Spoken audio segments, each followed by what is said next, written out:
Olá, boa noite, graça e paz.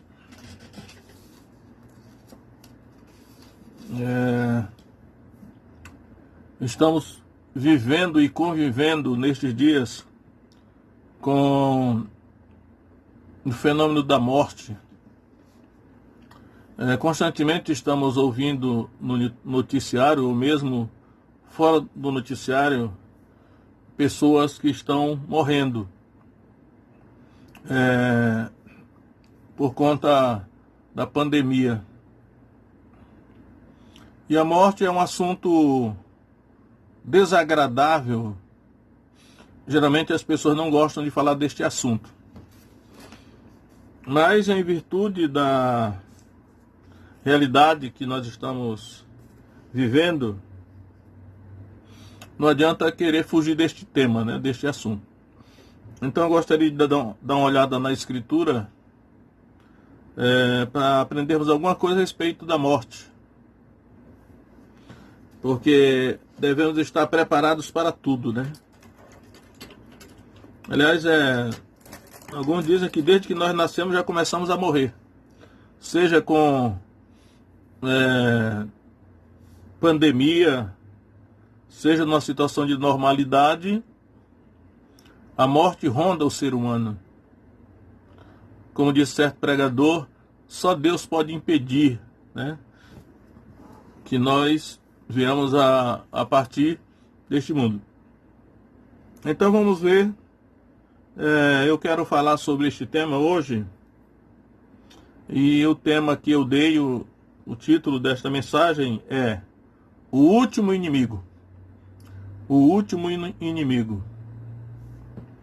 Está baseado em, inicialmente, primeira carta de Paulo aos Coríntios, primeira epístola de Paulo aos Coríntios, capítulo 15, versos 25 e 26. E diz o seguinte: porque convém que reine até que haja posto a todos os inimigos debaixo de seus pés. Ora, o último inimigo que há de ser aniquilado é a morte. O último inimigo que há de ser aniquilado é a morte. Destruído, né? Essa outra tradução traz. Destruído é a morte. O último inimigo que há de ser aniquilado ou destruído é a morte. E aqui no verso 25 ele diz aí, né? Porque convém que reine até que haja posto a todos os inimigos debaixo dos seus pés. Então, está falando de Jesus, que ele tem muitos inimigos. E aí já quero dizer que os inimigos de Jesus aqui declarados não são seres humanos, né? Não são seres humanos, são seres espirituais. Então, é necessário que ele reine até que haja posto todos os seus inimigos debaixo dos seus pés, ou como escabelo dos seus pés, ou como tapete dos seus pés, né? É necessário que ele reine, todos os seus inimigos, seres espirituais, principados e potestades. Né? Paulo já diz lá em Efésios 6,12, a nossa luta não é contra a carne, nem contra o sangue, mas contra os principados e potestades, contra os dominadores deste mundo tenebroso, contra as hostes espirituais da maldade nos lugares celestiais. E em Colossenses 2,15, ele diz o seguinte, Colossenses 2,15: e despojando os principados e potestades, os expôs publicamente e deles triunfou em si mesmo. Algumas traduções trazem na mesma cruz.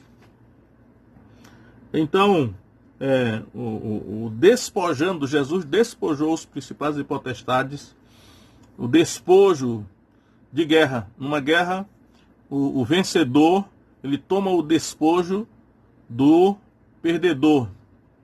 E o despojo geralmente consiste em riquezas e pessoas. Prisioneiros são despojos de guerra. Então ele despojou os principados e potestades. E os expôs publicamente, os expôs no seu desfile de vitória, né? O comentarista diz que na antiguidade o exército romano tinha o costume de, quando o general voltava vitorioso da guerra, não só, acredito que não só no exército romano, mas dentro da própria Bíblia, algumas guerras mostram isso, né? Então o general vencedor trazia atrás de si, ele montado no seu cavalo de comandante, e trazia atrás de si os seus inimigos, acorrentados ou amarrados, e geralmente desnudos, né, para uma forma de humilhação. Então, tomando essa figura aqui, o autor sagrado diz então que Jesus despojou os principais e potestades e os exibiu no seu desfile de vitória, ou seja, expôs a sua nudez, né, e triunfou sobre eles na mesma cruz. Essa versão aqui está em si mesmo, mas uma outra tradução diz na mesma cruz, né? E ainda em conexão com esse texto, eu quero ler também Hebreus 2, 14, que diz assim: e visto como os filhos participam da carne e do sangue, também ele participou das mesmas coisas, para que pela morte, a morte de Jesus, né, aniquilasse o que tinha o império da morte, isto é, o diabo. E aqui eu, dando uma olhada no grego do Novo Testamento, para que pela morte aniquilasse, a palavra aniquilasse aqui é a palavra katargel, que significa, é um termo jurídico, que significa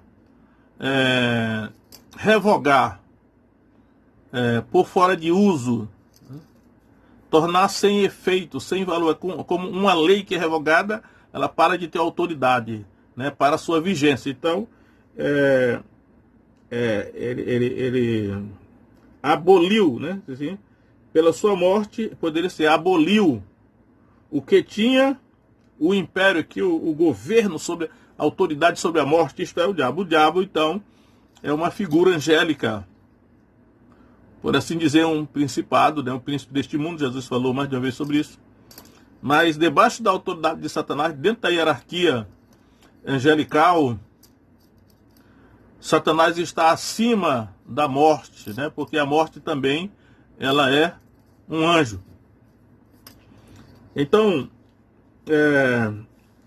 por isso que 1 Coríntios 15, 25 diz: porque convém que reine até que haja posto todos os inimigos debaixo dos seus pés. Ora, o último inimigo que há de ser aniquilado é a morte. E aqui o aniquilado aqui já é uma outra palavra, né? Que aqui é aniquilado mesmo. Então, por isso que eu disse que eu dei o tema de o último inimigo. No caso aqui, inimigo de Jesus, mas também inimigo do ser humano, né? Já que todo ser humano está à mercê da morte. Então, esse capítulo 15 de 1 Coríntios é o capítulo que trata da ressurreição. Por isso que ele fala várias coisas, né, a respeito da morte. O último inimigo a ser aniquilado é a morte. Eu quero ler ainda no capítulo 15 de 1 Coríntios, verso 54. Ele vai dizer aqui: ora, quando isto que é corruptível se revestir da incorruptibilidade, e isto que é mortal se revestir da imortalidade, então cumprir-se-á a palavra que está escrita: tragada foi a morte na vitória. Mais uma vez está se referindo na morte, e tragada foi a morte na vitória, o sentido é de engolida, né? Tragada ou engolida foi a morte na vitória. Só que nesse versículo 54 aqui, ele dá o tempo de quando isso aconteceu. Ou seja, acontecerá, né? Porque ele está se referindo da ressurreição. Então ele está dizendo, quando nós, os discípulos de Jesus, os cristãos, formos revestidos do corpo imortal, receber a imortalidade, isso acontecerá na vinda de Jesus. Então ele diz que nesse momento é que se cumprirá essa palavra que está escrita: tragada foi a morte na vitória. Ou seja, uma vez que o corpo se tornou imortal, a morte não tem mais domínio sobre ele. Aliás, isso é o que está também escrito em Romanos capítulo 6, mais a respeito de Jesus, né? Romanos capítulo 6, verso 9 diz assim: sabendo que tendo Cristo ressuscitado dentre os mortos, já não morre, a morte não mais tem domínio sobre ele. Então a morte não tem mais domínio sobre Jesus, porque ele já ressuscitou com um corpo imortal. Mas enquanto estivermos no corpo mortal, a morte ainda tem um certo domínio. Por isso que Paulo diz que o último inimigo a ser aniquilado, destruído, é a morte. Mas aí eu quero mais um pouco aqui, 1 Coríntios mais ainda, né? 1 Coríntios 15, 55, ele diz assim: onde está, ó morte, a tua vitória? Onde está, ó morte, o teu aguilhão? É como que assim, uma espécie de zombaria, né? Da morte. Paulo está falando. Mas é claro que ele está citando uma passagem do Antigo Testamento, é uma passagem profética, e está zombando da morte, né? Onde está, ó morte, a tua vitória? Onde está, ó morte, o teu aguilhão? O morte do teu aguilhão. Então, o aguilhão, que é aquela ponta de ferro, geralmente está associado com o ferrão da abelha, né? O ferrão da abelha é um aguilhão para picar a pessoa, né? Ferrar a pessoa. E até mesmo com essa notícia recente de que uma vespa de 5 centímetros de comprimento, de tamanho, surgiu aí nos Estados Unidos, supostamente vindo da Ásia. Ela certamente tem um aguilhão também, um aguilhão ferrão, não? Nós chamamos de ferrão, aqui é aguilhão. Porque o aguilhão também é usado para...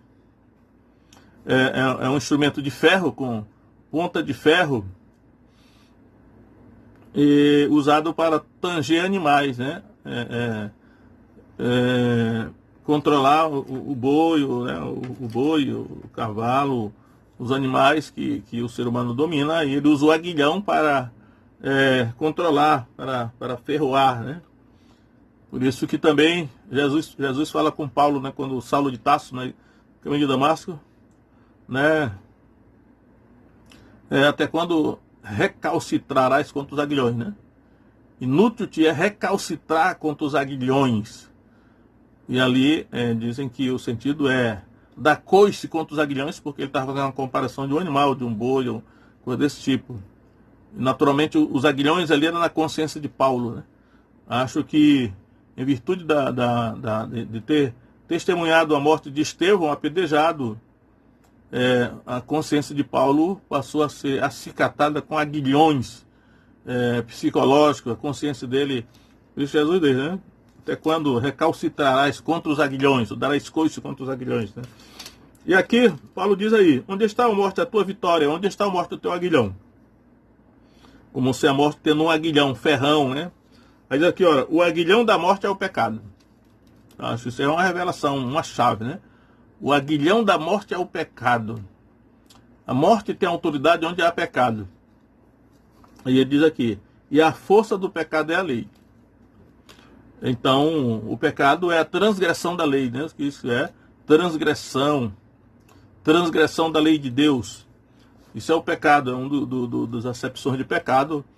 E então ele está dizendo aí que a força do pecado é a lei. Parece aquele princípio jurídico que diz que não há crime sem lei anterior que eu defina. Na lei de Deus também, né? É pecado aquilo que transgride a lei de Deus. Por isso que ele diz que a força do pecado é a lei. Quando o ser humano transgride a lei de Deus, naturalmente a morte passa a ter domínio sobre ele.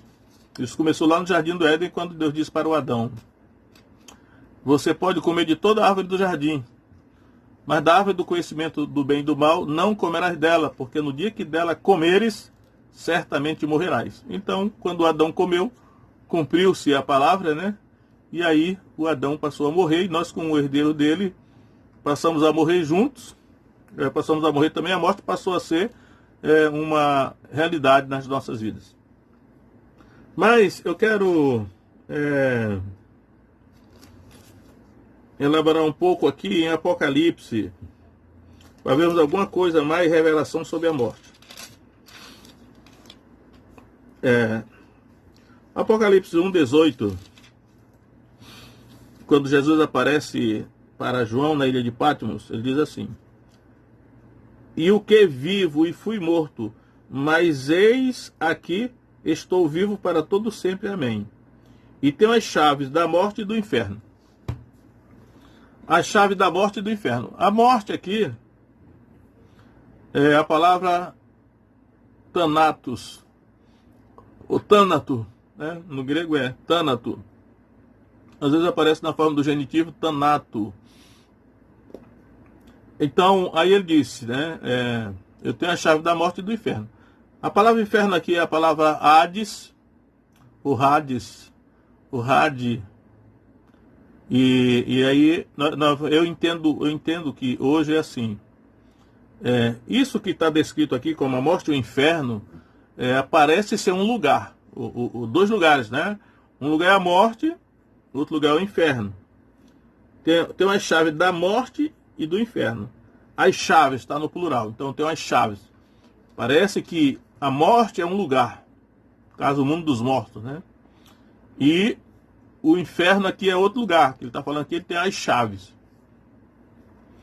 Então, nesse caso, tanto a morte como o inferno, no caso aqui eu acredito que essa tradução inferno, ela é complicada, né? Porque tem mais de uma palavra no grego que está traduzida por inferno em português, fica difícil da pessoa entender. Mas, nesse caso aqui, já que tem chave, deve ser um lugar.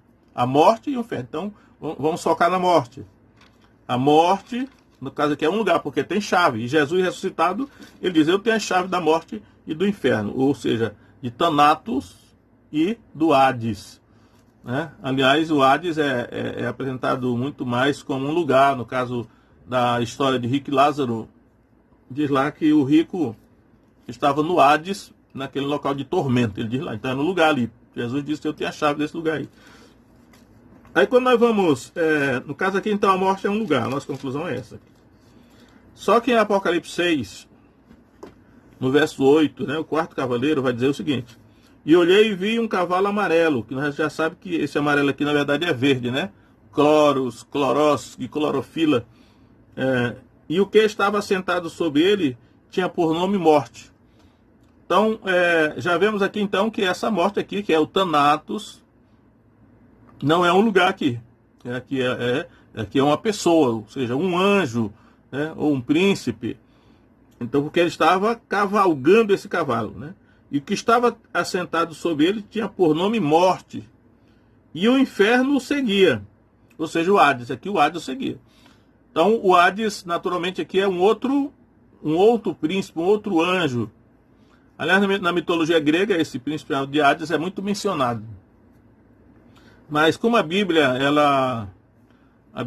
revelação da Bíblia é progressiva, né? Eu acredito que a revelação é progressiva. Começa lá em Gênesis, a revelação, e à medida que vai caminhando para o final do cânon da Escritura, vai revelando mais coisas. Tanto é que só o Antigo Testamento, a revelação é limitada, mas o Novo Testamento vem ampliar a revelação, né, dar interpretações, e mesmo dentro do Novo Testamento, na medida que você vai caminhando para o final do cânon do Novo Testamento, a revelação vai se ampliando. Portanto, o livro de Apocalipse é o que tem, eu sempre digo, o livro de Apocalipse é o que tem mais chave de interpretação. Onde a revelação está mais clara é no livro de Apocalipse, porque é o coroamento, é o final da revelação, né? Sendo ela progressiva, o que Deus tem de revelar, ele vai revelar já no Apocalipse, está cheio de chave de interpretação da Bíblia. Portanto, aqueles que acham que o Apocalipse é totalmente simbólico, figurado, ele incorre aí num equívoco, né? Porque, na verdade, muita coisa é mesmo literal. Então, aqui está dizendo que, nesse caso aqui, Apocalipse 6:8, a morte é uma pessoa, é um anjo, é um cavaleiro, montado no cavalo, é o quarto cavaleiro, né? Montado no quarto cavalo. E ela é seguida por esse outro príncipe, que é o Hades. Então eu concluo aqui que na verdade o Hades, ele é discípulo da morte. Que a morte, já sabemos que Satanás está no topo da cadeia alimentar, né? Está no topo da pirâmide. dos anjos caídos, da hierarquia do mal, dos demônios, e abaixo de Satanás na hierarquia está a morte, e abaixo da morte está o Hades. Então nós vemos aqui uma hierarquia no exército de Satanás, porque o Hades seguia a morte, denotando aí então que ele era discípulo da morte. Então, geralmente aparece em Apocalipse, principalmente esses dois aí associados. E por que a morte às vezes é um lugar e às vezes é uma pessoa? Porque esse fenômeno aí, eu acredito que é comum, né, na Bíblia, ou mesmo fora da Bíblia, né? Então a gente vê, por exemplo, São Paulo. Quando nós falamos no Brasil São Paulo, nós pensamos numa cidade, que é um lugar. Mas quando a Bíblia, ou então aquelas pessoas que estão muito assim, com afinidade muito com a Escritura, no Novo Testamento, quando fala em São Paulo, principalmente o pessoal católico, né, que usa muito essa expressão São Paulo, né, os evangélicos chamam só Paulo, né, ou apóstolo Paulo, mas o católico tende a chamar São Paulo. E aí penso numa pessoa, que é o apóstolo Paulo. Então eu acredito que o fato de o inferno, ou seja, Thanatos, é um lugar, como é um príncipe, é porque existe essa realidade. É um lugar, e o príncipe que governa nesse lugar tem o mesmo nome do lugar, né? Por isso que é o mundo dos mortos, é governado então pela morte, né? Aí tem o Hades, já que é um lugar também, mas também tem um príncipe que governa, o mesmo nome. Essa aqui é a realidade que está aqui, né? Mas o apóstolo Paulo diz lá em 1 Coríntios que o último inimigo, e aqui eu digo que é inimigo de Jesus, mas é inimigo também da raça humana, né? É inimigo da raça humana, porque a morte, ela ataca todos os seres humanos, né? Sejam pessoas religiosas ou não, todos, né, são vítimas da morte. E Hebreus 2,14 vai dizer que os seres humanos estavam escravizados pelo medo da morte. Todo ser humano tem medo de morrer, né? A morte já foi feita para isso mesmo, para amedrontar o ser humano. O ser humano é mortal, então tem medo da morte. É natural, é claro que alguns exageram, tem medo demais. Mas como Jesus derrotou a morte, ou seja, aniquilou, catarguel, aboliu, tirou a autoridade daquele que tinha o governo sobre a morte, que no caso era o diabo. Então os cristãos, eles devem não ter medo da morte, né? Que todo o ensinamento do Novo Testamento vai nessa direção. Por isso que eu digo, Deus não está tão interessado assim em não deixar que a igreja morra, né? Que o crente morra, né? Porque uma das vitórias do cristão é não ter medo da morte, né? É natural que ninguém quer ser hipócrita, nem demagogo, ninguém quer morrer, eu acredito que ninguém quer morrer, porque, de certa maneira, a morte, apesar de ter sido vencida, derrotada, mas ela ainda impõe um certo medo, né? Em alguns mais, outros menos. Mas o certo é o cristão não ter medo da morte.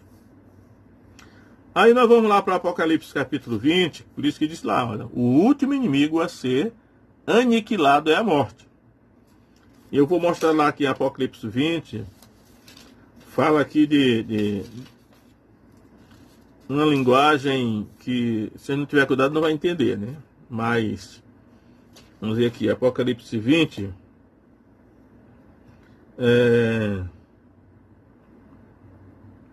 Apocalipse 20, eu vou ler o verso 11, no Apocalipse 20, verso 11, aí eu quero dizer uma coisa, olha, Apocalipse 20, ele fala uma série de coisas, e quando chega no verso 7 de Apocalipse 20, é depois do milênio já, né? É depois do milênio. Então eu quero dizer que eu creio que, por isso que Paulo diz, o último inimigo a ser aniquilado é a morte, porque no milênio a morte ainda estará ativa. Durante o milênio que Jesus vai governar a terra, a morte ainda estará matando pessoas. Isaías capítulo 65, que creio eu descreve o milênio, uma das descrições do milênio, de como a situação será no milênio, ele vai dizer lá que durante aquele tempo, aquele período, em que Satanás estará preso, o capítulo 20 começa dizendo isso, Satanás será preso no abismo, então ainda haverá morte, né? Mas ele diz assim, mas aquela pessoa que morrer aos 100 anos é morrer ainda jovem. Então ainda haverá morte no milênio, embora será uma coisa mais rara de morrer, né? Ainda haverá morte, portanto a morte ainda não terá sido aniquilada no milênio. Agora, em que Apocalipse 20, 11, já é depois do milênio, que vai aparecer o julgamento do grande trono branco. Então diz aqui, e vi um grande trono branco, e o que estava sentado sobre ele, de cuja presença fugiu a terra e o céu. Eu vou comentar um pouco aqui. Olha, fugiu a terra e o céu. É a mesma situação da morte e do inferno, porque aqui está falando da terra e o céu. Nós pensamos sempre que a terra é um lugar, né, e que o céu é outro lugar. Mas aqui está dizendo que esses dois fugiram. Fugiram da presença daquele que estava sentado sobre o trono. A terra e o céu fugiram. E a gente fica sem entender em português por causa da tradução. Mas até a palavra terra aqui no grego original é ge. Né? A palavra terra é ge. Ge. Daí que vem geografia, né? Geologia, porque o ge, a gente fala em português G, né? Mas no grego é ge, é terra. Daí também que chamam também de, fora da Bíblia, de Gaia, né? Chamam a deusa Gaia. A deusa Gaia é a representação da terra, como tipo uma deusa. Então tudo indica que esse G ou Ge ou Gaia é uma pessoa. Né? O espírito da terra. Nós temos que ter humildade de saber que nós, na questão espiritual, nós não sabemos tudo, às vezes sabemos até pouca coisa, né? Às vezes o paganismo, que geralmente é uma deformação da realidade, ele tem muita coisa de verdadeiro, e aí a gente joga tudo fora, como por exemplo jogar a criança com água suja fora. Mas e tudo indica que aqui, quando fala que a terra fugiu, está se referindo a uma pessoa, ou seja, a um anjo. A um anjo, né? São coisas misteriosas, nós não sabemos tudo, mas onde a Escritura ela revela, nós temos que pegar, né? E o céu, né? O céu também fugiu. Aí nós ficamos assim, mas se o céu é um lugar, como é que ele fugiu? Porque no grego, o céu aqui é Uranus, Uranós, né? Uranus. E nós aprendemos que Uranus, hoje, por exemplo, é um dos planetas, né? Ah, mas Urano é um dos planetas, no caso é um lugar. Só que aqui na Bíblia, Uranus é um anjo. No caso, os antigos gregos chamam de divindade, né? Urano. E os antigos criam que era uma divindade. Eu acredito que a Apocalipse está mostrando aqui que Urano é uma divindade, né? Aliás, o nome dos planetas, os 7 planetas, que alguns chamam de estrelas errantes, na verdade, se a gente observar a Bíblia de capa a capa, não existe nenhum lugar da Bíblia dizendo que Deus criou os planetas.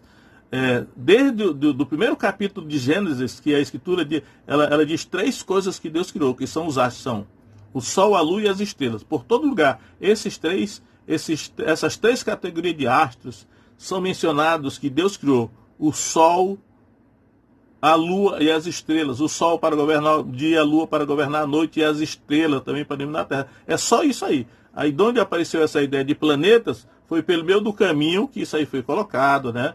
Só que a gente fica assim, são estrelas errantes. Alguns acham que estão estrelas errantes. Depois um texto do Novo Testamento menciona estrelas errantes, eu acho que na segunda carta de Pedro.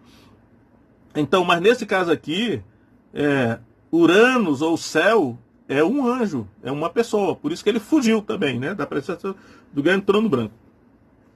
Aí vai dizer aqui o seguinte, Apocalipse 20, 13. E deu o mar os mortos que nele havia. A morte e o inferno deram os mortos que neles havia. Olha só aqui, normalmente aparece a morte, Thanatos e Hades. Deram os mortos que neles havia. Está aparecendo um lugar. Aqui já de novo aparece um lugar, né? Os mortos que havia em Thanatos, ou no mundo dos mortos, e no Hades, também foram dados para serem julgados diante do grande trono branco. E aí o verso 14 diz assim: e a morte e o inferno foram lançados no lago de fogo. Ou seja, Thanatos, que é a morte, e o Hades, que é esse outro príncipe aí, foram lançados no lago de fogo. Eu nunca entendia isso, mas como é que um lugar foi lançado no lago de fogo? O lago de fogo aqui é o inferno. Isso sim, esse aqui é o verdadeiro inferno, né? É o inferno final, que Jesus disse em Mateus 25, que foi preparado para o diabo e os seus anjos. Acho que é o Guiena aqui. Então, se nós formos retornar um pouco, quem é lançado no lago de fogo são pessoas, né? Não é lugares. Portanto, aqui a morte e o inferno, ou seja, Thanatos e o Hades foram lançados no lago de fogo, 2 anjos. Se nós retornarmos um pouco aqui, por exemplo, em Apocalipse 19, Apocalipse 19, verso 20, diz assim: e a besta foi presa, é o anticristo, né? E com ela o falso profeta, que diante dela fizeram os sinais, com quem enganou os que receberam o sinal da besta e adoraram a sua imagem. Estes 2 foram lançados vivos no lago de fogo que arde com enxofre. Então aqui é o anticristo e o falso profeta. A besta e o falso profeta. Os 2 foram lançados vivos. Ele diz assim, olha, eles foram lançados vivos no lago que arde com fogo, de fogo que arde com enxofre. Então são 2 pessoas que foram aqui lançadas vivas no lago de fogo e enxofre. Eu suponho aqui que são 2 homens, né? 2 homens que estão possuídos por aquelas 2 bestas de Apocalipse 13, que subiu do abismo. Uma subiu do abismo, outra subiu da terra, mas que são, acredito, 2 espíritos. Então foram lançados no lago de fogo.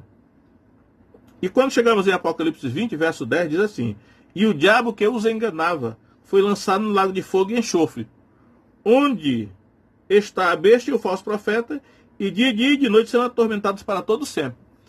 Então nós vemos aqui, então, porque lá em 1 Coríntios capítulo 15, diz lá que é necessário que ele reine até que haja posto os seus inimigos debaixo dos seus pés, né? Então, estamos vendo aqui os inimigos sendo lançados.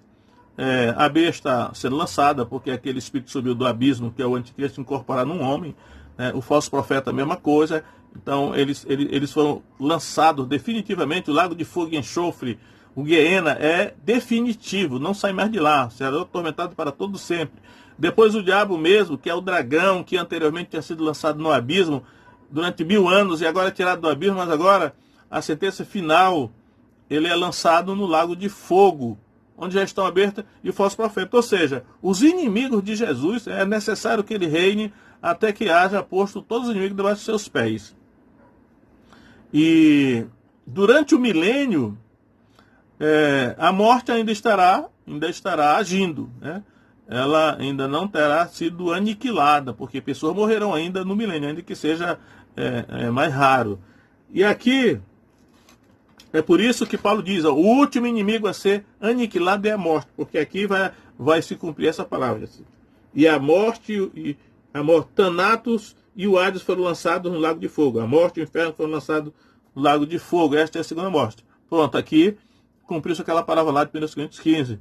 O último inimigo foi aniquilado, foi lançado no lago de fogo. E aí a gente fica pensando assim, já que a morte foi lançada no lago de fogo, aniquilado, aqui é aniquilado mesmo, então não haverá mais morte, né? Provavelmente não haverá mais morte. Que na verdade, tem muita coisa assim misteriosa que não está claro aqui, mas pelo menos tem muita coisa boa, pelo menos para a igreja, né? Aqui eu vou terminar dizendo isso aqui, como é que será no final.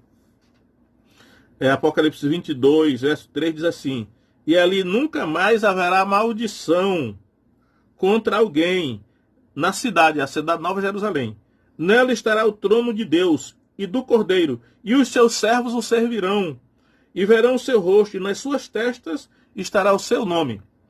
Ali não haverá mais noite, e não necessitarão de lâmpada nem de luz do sol, porque o Senhor Deus os ilumina, e reinarão para todo sempre. Eu gosto dessa expressão aqui. Para mim parece que a Bíblia terminaria aqui, né? E reinarão para todo sempre. Isso aqui para mim é o equivalente aos contos de fada, quando diz assim: e viveram felizes para sempre. Os contos de fada terminam assim.